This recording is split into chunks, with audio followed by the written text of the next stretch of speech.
So continue with bonding in ionic and covalent compounds or in compounds. We are doing metallic bond. In the last two videos we covered ionic bond and covalent bond. Now I am going to do metallic bond. Just to refresh your memory, if you look at the periodic table, we have all the blue things which is shown in the periodic table. They are all metals, and compared to the number of non-metals, the yellow one or the metalloids, the pink one, you can see the percentage of blue ones which is much more, and it is the bonding in these metals we are going to take.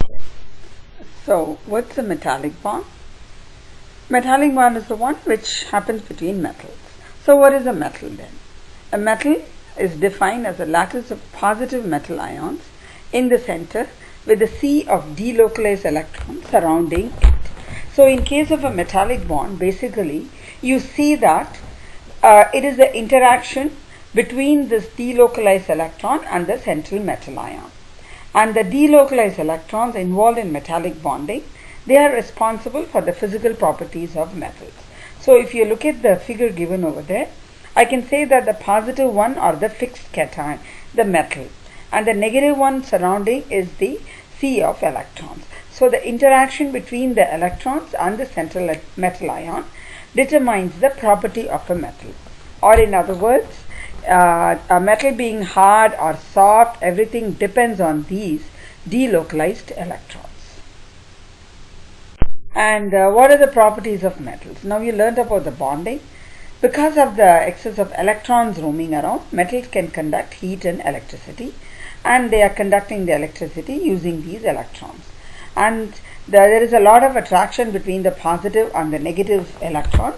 Therefore, metals have high melting and boiling points. And they are malleable and ductile and have a lustre also. The strength of a metallic bond. It depends on the number of delocalized electrons. And while larger the number of delocalized electrons, stronger will be the metallic bond. And the strength of the metallic bond also depends on the packing of the central metal ion. And smaller the atomic radii of the metal, closer the delocalized electrons to the nucleus of the metal, and stronger is the bond. So what is it you have to know? Look for the strength of the metallic bond. You should see the number of delocalized electrons and size of the metal. Smaller the size, larger the delocalized electrons, stronger will be the metallic bond. Let us look at some examples for this. So consider the following example. Sodium and magnesium. Sodium has a weak metallic bond and it is softer as compared to magnesium. Sodium belongs to group 1, magnesium belongs to group 2. So why is the reason?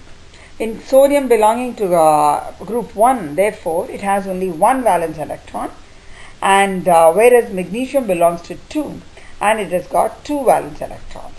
And further, magnesium is smaller than sodium, and therefore the delocalized elements are more closer to the nucleus, and therefore the metallic bond in magnesium is stronger than that of sodium.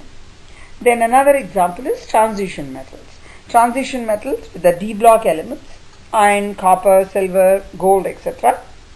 You know that they are strong metals and they have stronger bond and have higher melting point. This is because the electrons they involve are the 3d and the 4s electrons, and therefore because of the larger number of electrons, the delocalization is more, and hence they have a stronger attraction to the central ion.